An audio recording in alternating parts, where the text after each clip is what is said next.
Tapi kan kamu sempat hilang sebentar ya, Dek, sempat hilang dari syuting begitu kamu sakit.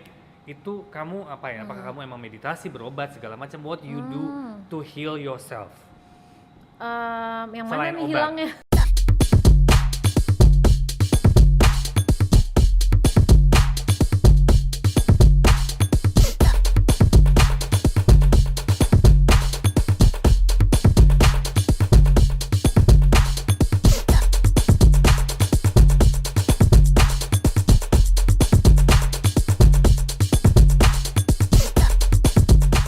It's story time, storyteller aku hari ini seorang aktris yang sangat luar biasa dan berkarya dari sangat muda sampai sekarang masih berkarir dan sangat profesional.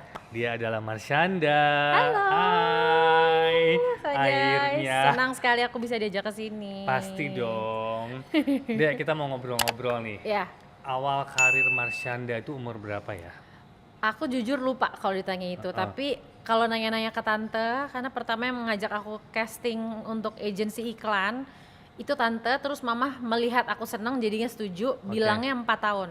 4 tahun. Ya, Berarti udah berpuluh-puluh tahun lah ya lamanya. aku sekarang 33, hampir 33, berarti Hampir 33. berapa tuh? Kalau mulai sinetron, Sinetron umur 12, kelas 6 SD. awalnya gimana sih tertarik dengan sinetron, Dek? Aku itu awalnya mau jadi penyanyi, Oke. Sanja. Jadi aku itu bilang ke mama zaman-zaman Spice Girls booming tuh. Yes, betul. Aku rekam satu kaset kosong, suaraku sendiri pakai mic karaokean di rumah. Aku rekam, aku nyanyi lagu Spice Girls. Aku kasih ke mama, "Mah, aku mau jadi penyanyi nih kasetnya." Terus kayak gak tahu itu gue dapet ide dari mana, aku bisa bikin demo. Terus aku bilang ke mama, "Ma, Caca mau jadi penyanyi." Terus mama kayaknya dia langsung cari cara karena dia melihat aku tuh happy banget menjalankan semua ini dan semua inisiatif mengerjakan iklan, fashion show, modeling itu selalu dari aku yang nge-push mama. Terus udah gitu karena mama juga lihat aku pengen jadi penyanyi, mama tuh belum dapet channelnya, tapi aku dapet casting untuk Bidadari. Yes. Akhirnya kepilih setelah 5 kali casting. Terus di situ aku diajak untuk Caca bisa nyanyi, ya udah Caca aja bikin soundtracknya. Soundtracknya, betul. Dan dibikinin satu album full. Itu pertama nyanyi tuh di situ. Jadi lalu ke acting juga dan ternyata kok di acting aku juga cinta juga. Jadi semuanya ngalirnya begitu ceritanya. Secepat itu ya. Dan pada saat Ini itu kan blessingnya luar biasa. Iya, pada saat itu kan Bidadari sangat booming. Sangat booming dan dari situlah karir kamu mulai terus dilirik dan terus berjalan ya gitu kan. Nah, ngomongin sekolah, itu kan kamu masih kecil sekali ya, Dek. Masih kecil, kamu harus sekolah, kamu harus syuting, kamu harus sekolah, kamu harus syuting. Bertahun-tahun kehidupan kamu seperti itu. Betul. Kehilangan nggak sih masa-masa kamu bermain lah, gitu-gitu loh? Aku tuh kehilangannya masa Badung. Jujur banget gue. Enggak, soalnya karena gini, aku sekolahnya tuh masih masuk. Jadi aku itu dididik sama mama, oke, ya udah mama tahu Caca tuh happy syuting segala macam. Boleh, tapi syaratnya nggak pernah boleh minta dispensasi, minta dispesialin sama guru, pulang lebih cepat dari teman-teman gara-gara Caca syuting, semacam itu nggak ada yang boleh. Tapi kalau misalnya weekend pada clubbing, aku udah pada ngantuk dong. Udah ngantuk karena aku pulang sekolah langsung syuting, pulang syuting udah jam 1, jam 2, aku tidur langsung, besoknya sekolah lagi. Jadi masa sama teman-teman happy di sekolah itu masih ada, cuman untuk di luar itu, nah aku kurang ada. Kamu merasa menjadi orang yang introvert nggak dengan itu? Banget. Karena kan, di sekolah kita hanya setiap hari belajar kan, kita punya free time paling 15 menit, pas break, pas istirahat ya. Tapi kan banyak sekali aku juga menikmati masa-masa ya tadi itu, setelah pulang sekolah pergi, atau weekend pergi ke mall atau nyobain ke kafe gitu kalau kamu kan udah posisi bener, kamu syuting, kamu capek, kamu mau tidur. Nah itu gimana tuh? Aku ngerasanya tuh yang aku kurang gini, lucunya orang tuh mikir aku ekstrovert karena aku depan kamera kayak gini tuh ngomong banget. Tapi kalau dalam setting situasi sosial, aku tuh saltingan banget. Nggak tahu gimana caranya start a conversation. Aku tuh cuman baru bisa diajak ngobrol kalau obrolannya deep. Kalau yang start small talk itu aku nggak bisa. Oh gitu. Nggak tahu itu sifat apa karena bawaannya dari kecil nggak pernah melatih itu ya. Gitu. Jadi kalau untuk kayak gimana sih caranya mau temenan aja, nggak usah ngobrolin yang deep sama Caca, lo gimana caranya, gue nggak tahu gitu. Aku gitu pasti jawabnya. Nah, di lingkungan tuh kamu sekarang banyak temen nggak sih, Dek? Aku kalau teman banyak, aku bisa temenan sama siapapun. Cuman untuk yang kayak circle yang aku bener-bener aku cerita, aku tuh kalau lagi down aku ke orang ini, itu aku sangat amat selektif. Oke. Dan selektifnya tuh bukan akunya doang, dari merekanya juga selektif untuk milih aku. Gitu, jadi kayak bukan trust issue sih, tapi lebih ke chemistry. Kalau aku ngeliat gini, aku sama kamu kita kenal udah berapa tahun? Maybe 15 years. Lama banget. Aku juga udah lupa lah tahun berapa kita kenal, walaupun secara berhubungan tidak intens ya, karena kan. Dan banyak loh yang kayak gitu, yang kayak I know pasti Kak Sanjay ke aku tuh positif. Iya. Tapi kita itu nggak, frekuensi ngobrolnya jarang. Tapi this banget. Lately when kita ngobrol itu klek aja. Betul, selalu. Aku banyak banget yang kayak gitu. Yang kayak bisa tiba-tiba DM-an jam 9 malam, terus aku lagi nangis, aku cerita, ya aku tuh lagi nangis karena aku lagi di low point in my life, tapi nggak ada aja yang tahu. Terus kayak aku sama orang ini baru hangout 5 tahun lalu, terus tiba-tiba ngilang, sekali yang ngomong langsung klek. Iya. Itu bisa kayak gitu. Karena mungkin ada beberapa image orang tentang Marshanda itu difficult, terlalu telanjang tentang kelemahannya. Betul. Terus dan maybe difficult to close. Maybe. Aku nggak tahu juga. Tapi aku pengen tahu sih kayak gitu karena kadang-kadang kita nggak bisa ngelihat kan. Atau difficult to close, atau merasa Marshanda tuh apa sih gitu. Ada yang juga kan tadi kan mungkin karena kamu terlalu speak out tentang yourself tentang you don't talk about people but you talk about yourself gitu kan. Orang merasa ini Marshanda apaan sih gitu kan. Kayaknya mungkin orang mau deket takut ya. Mungkin. Iya, takut kayak she's too out there, tapi bukan out there juga, kayak entah out of the box atau miringnya tuh jauh banget. Yang kayak gue juga nggak nangkep dia kenapa gitu. Iya, betul. Aku tahu itu. Apa yang membuat Marshanda seperti itu deh? Maksudnya why you speak out so much? Aku ngerasa sebenarnya orang di luar sana itu gini, aku kan punya wadah ya. Aku public figure, aku ada followers gitu. Aku ngerasa jauh dalam lubuk hati setiap orang, setiap manusia itu butuh ngelihat orang lain yang mereka ngerasa nyambung sama mereka. Kalau nggak usah sosok public figure deh, siapapun yang masanya banyak, yang prestasi dan reputasinya bagus tuh udah banyak di dunia. Dunia nggak butuh lebih banyak lagi orang yang perfect.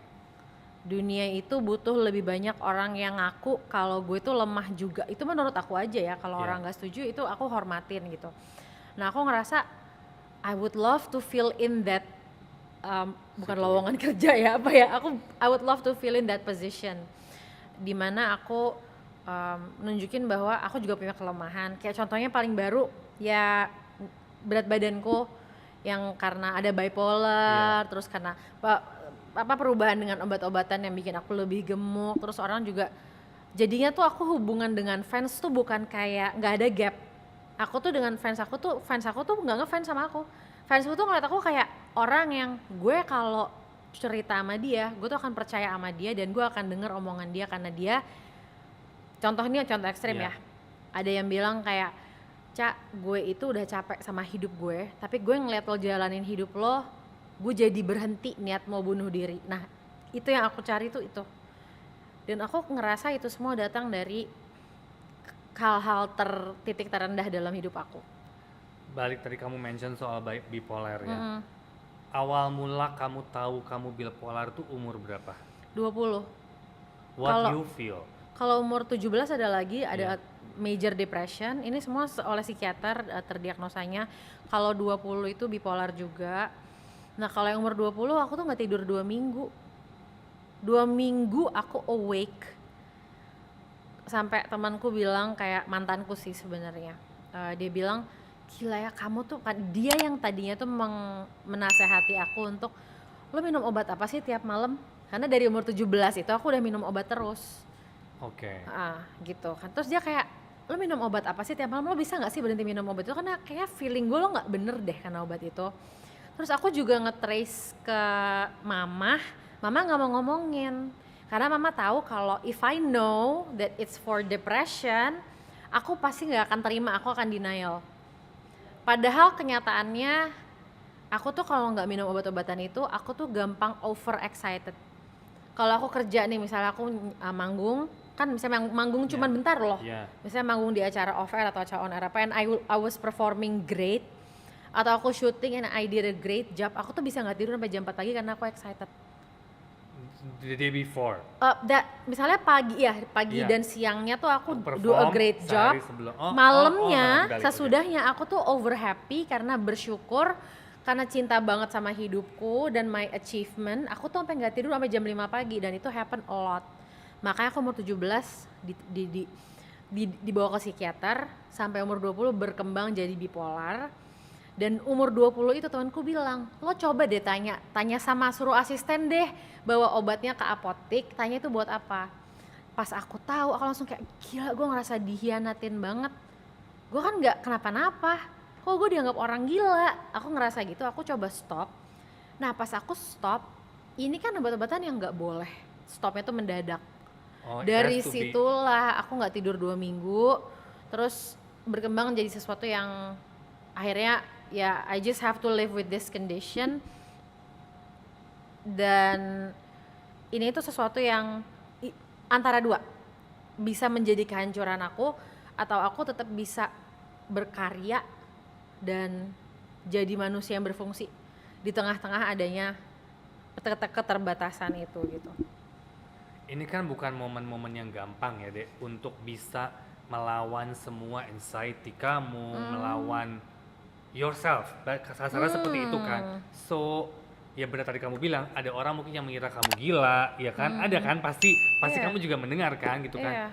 Tapi kamu kan ngapain sih lo gitu, kalau misalnya ngeliat postingan aku nih ngapain sih ini, kenapa sih gitu. Dan aku ngeliat seorang Marshanda is a strong girl.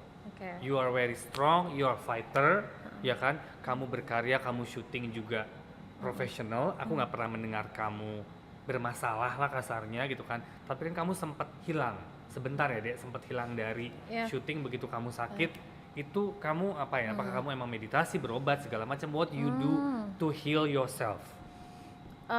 Yang selain mana nih obat, hilangnya? yang bipolarnya kan nggak hilang sebenarnya. Oh iya, hilang dari persyutingan. Iya kan, sempat kamu hilang kan, sempat abis cerai ya? Iya betul. Abis cerai, iya benar. Kamu sempat hilang berapa lama kan, dan kamu balik lagi dengan orang ketiga itu kan? Iya Kan? benar. Itu kan abis lumayan lama kan? Itu tuh sebenarnya aku hilang bukan karena aku lagi mending my broken heart gitu. Aku nggak healing.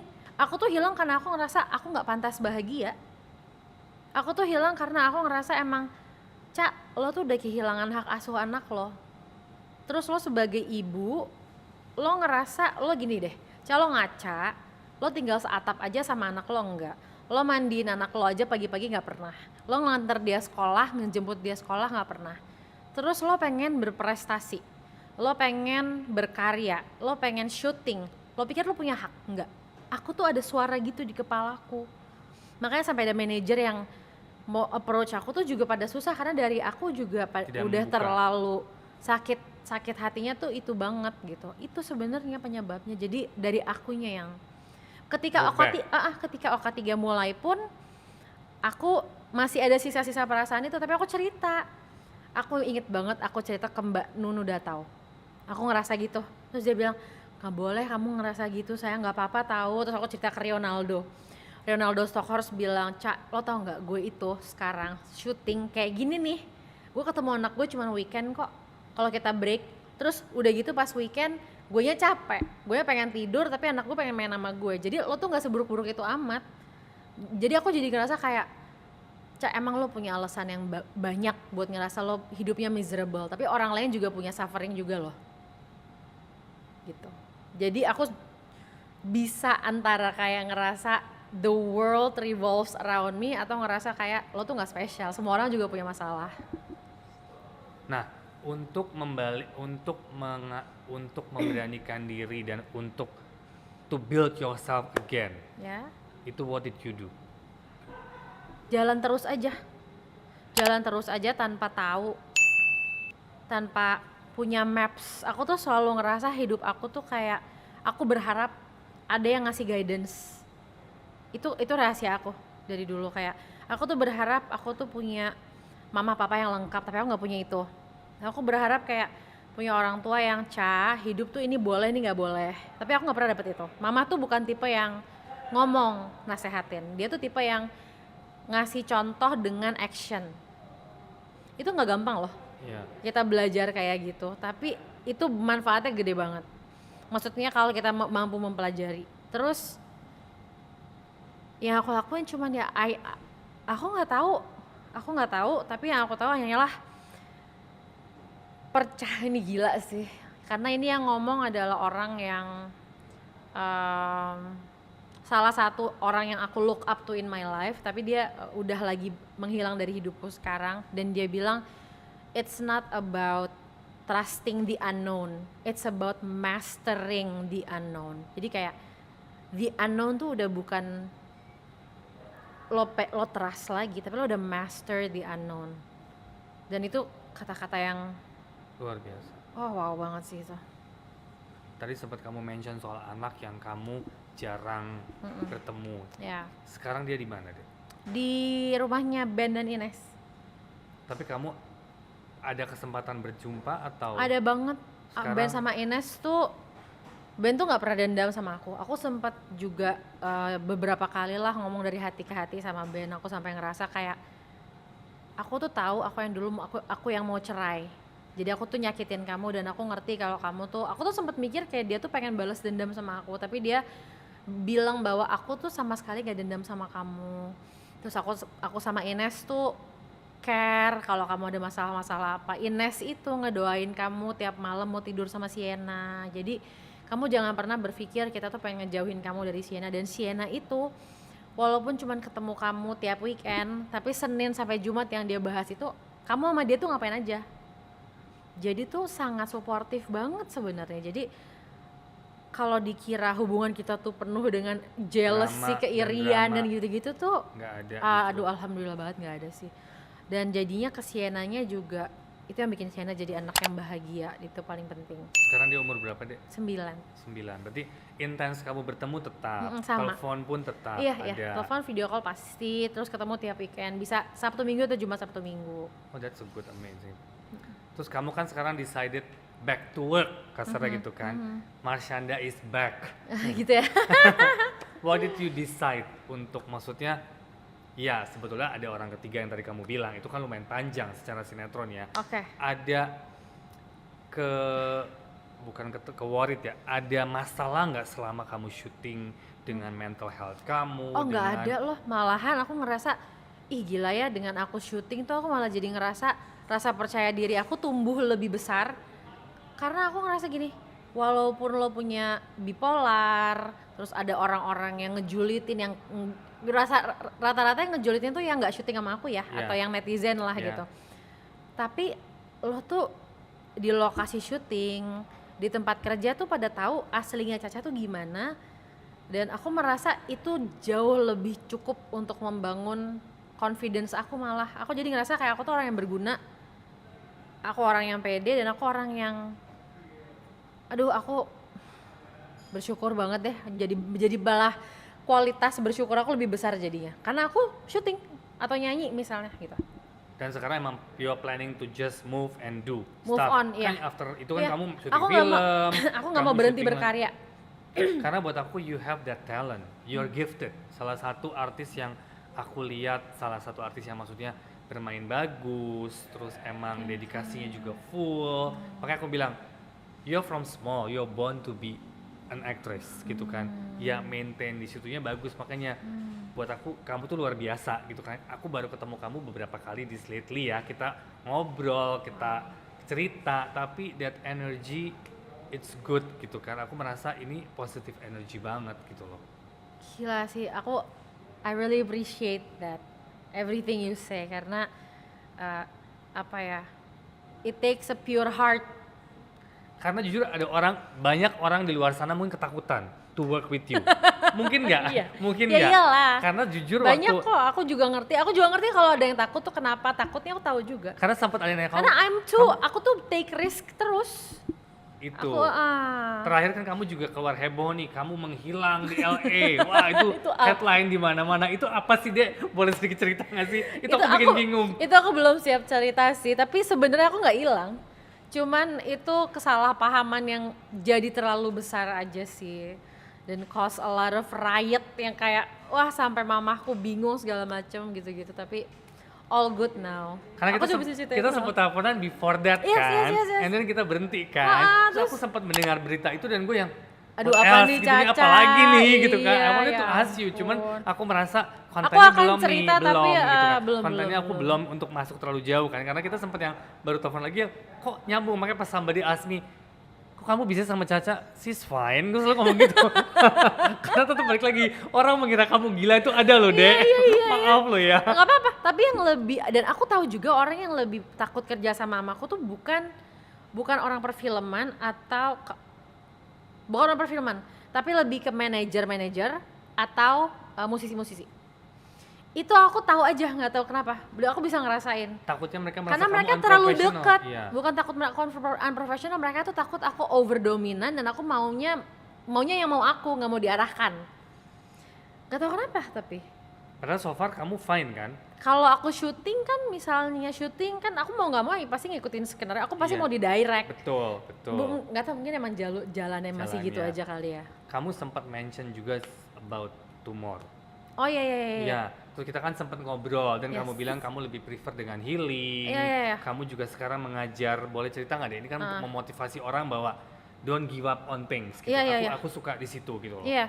Jadi aku itu kalau yang soal tumor, aku masih dalam proses healing dan ada rencana untuk aku masih memonitor karena masih ada. Tapi looks like aku akan mengangkat itu. Tapi ini aku belum berani bilang ke fix atau tidakannya ya. Nah terus yang untuk mengajar itu aku juga mengajar online course. Aku dipercaya sama perusahaan internasional untuk jadi guru kursus online. Nama kursus online adalah Brave Soul, jiwa pemberani. Nah mereka itu aku juga bingung mereka kok bisa. Jadi mereka ini adalah perusahaan Rusia yang sebenarnya mereka besar di Rusia. Tapi mereka expand ke Indonesia dan mereka mau cari expert Indonesia dalam berbagai bidang. Nah orang pertama yang mereka ambil adalah aku. Terus udah gitu mereka udah bikin pilotnya sama aku. Ada sekitar 50 students yang daftar waktu itu. Terus kita akan bikin official course-nya sebentar lagi. Jadi aku itu akan ngebahas apa deh di situ? The course is about what? The course is about how to be a brave soul. Gimana caranya mencapai mimpi kita. Dan mimpinya itu jangan takut bermimpi dan gimana sampai tercapai. Gitu sih. Jadi aku lebih mengajar soal itu. Ada struktur dan itu tuh semua idenya, PR-nya itu dari aku, tapi di struktur seperti kurikulum kursus gitu loh. Oke. Tapi peminat di sini banyak. Yang official nanti itu Agustus, bulan September. Nah yang pilot kemarin 50 orang itu berbayar. Berbayar dan itu peminatnya tuh benar-benar kayak wah itu di luar ekspektasi aku karena mereka benar-benar yang serius ngerjain PR terus yang kayak kalau nggak ngerjain PR nanya ini tapi ini harus gimana Kak, dan itu aku tuh sampai ya ampun gila banget, aku tuh setelah kelas kesekian aku nangis abis ngajar, aku nangis bersyukur nggak nyangka akan se-happy itu karena bermakna banget untuk bisa impact-nya tuh aku jadi orang yang memberikan impact kayak gitu ke orang lain. Dengan segala rutinitas yang kamu kerjakan bertahun-tahun, ada pernah capek dan jenuh nggak sih Dek?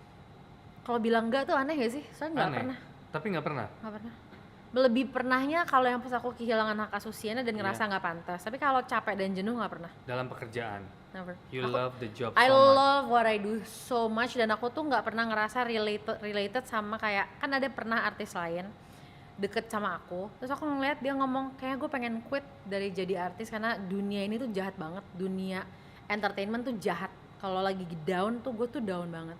Nah aku tuh nggak bisa relate sama dia karena aku nggak pernah ngerasa aku akan pernah mau quit gitu, walaupun yang aku alamin tuh terpaannya juga berat gitu. Sangat berat, makanya yang buat aku you are one of the strongest woman ya gitu, maksudnya ini kan juga mungkin memotivasi para muda-muda yang dengerin kita nanti bahwa semua apalagi perempuan gitu kan, don't give up, you have to struggle even though kamu punya penyakit, kamu punya apa, tapi kalau you have a karya dan punya misi sih. Kayak misalnya misinya tuh apa, kadang-kadang aku rasa yang merasa mau quit itu tuh dia karena missionnya tuh kurang kuat, pondasinya tuh tujuan lo kenapa berada di bidang itu mau jadi apa. Kalau itu kuat banget pasti whatever happens kita akan stay gitu. Mungkin gitu ya. What's your plan ke depan? Aku rencana terdekat adalah kursus Brave Soul itu. Ada juga satu hal kayak aku belum boleh cerita sih. Aku belum boleh cerita, ada beberapa project. Terus dan ada satu bukan kebiasaan tapi sejak 2 tahun terakhir aku udah nggak pernah planning. Karena setiap aku planning dari dulu pasti belok arah, tapi something bigger kejadian. Jadi aku planning aja nih, planning hal-hal intinya, tapi aku buka ruang untuk alam semesta untuk mengimprovisasikan planningku itu. At the moment kamu tinggal sama sendiri. Struggle ya dia ya.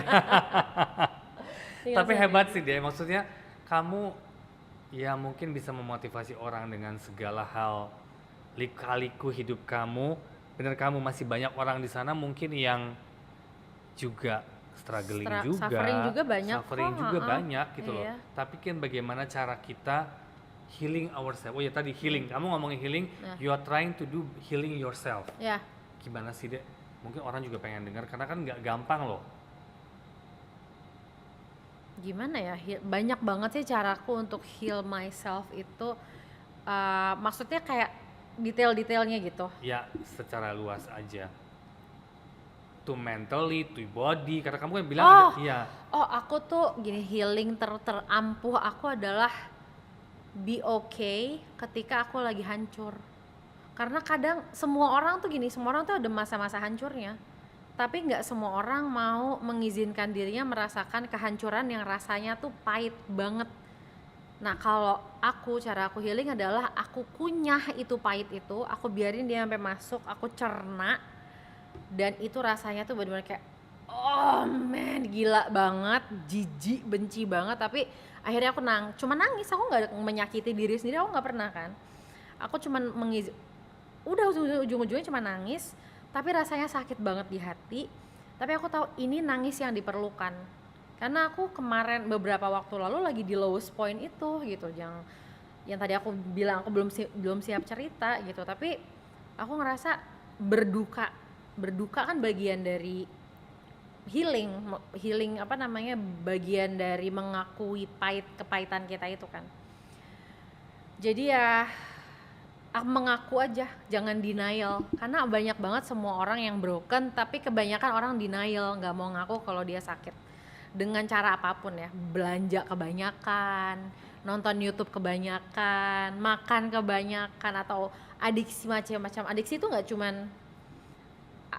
narkoba atau apa, enggak loh, adiksi itu bisa macam-macam loh. Working itu bisa adiksi. Betul. So ya kalau misalnya ada luka diizinin, dibolehin aja gitu. Kalau aku itu hal terhealing. Mau dengan cara apapun deh, lo pakai cara sholat juga ya udah silakan gitu, semua orang punya cara beda-beda. Cara masing-masing. Betul. Good sih. Mungkin ada sedikit pesan-pesan deh buat yang nonton kita. Pesannya deh tadi udah kayak banyak ngomong. Udah banyak, nggak apa-apa emang. Pesan-pesannya stay alive. Terus mungkin mungkin gini, ketika lagi nonton ini, abis selesai nonton, tulis 3 hal di notes HP aja, atau enggak di kalau message diri sendiri tuh nggak bisa ya di HP ya? Nggak bisa ya, ada tulis di notes di HP. Bener. 3 hal yang paling kalian banggain dan hargain dari diri sendiri. Udah, itu aja. Oh itu, you appreciate yourself. Appreciate yourself. 3 hal apa yang dari nggak harus yang wow, nggak harus yang hebat-hebat, yang besar-besar. 3 hal yang lo appreciate dari diri lo sendiri. Oke. Thank you so much for today. Semoga kita semua selalu sehat ya Dek. Ya, amin. Kamu juga take care, tetap semangat, tetap berkarya pastinya, karena semua orang menunggu selalu karya kamu. Amin. Thank you so much for Hello Story hari ini. much. Jangan lupa subscribe, like, share, and comment Hello Story bersama Marshanda. Thank you. Thank you. Makasih.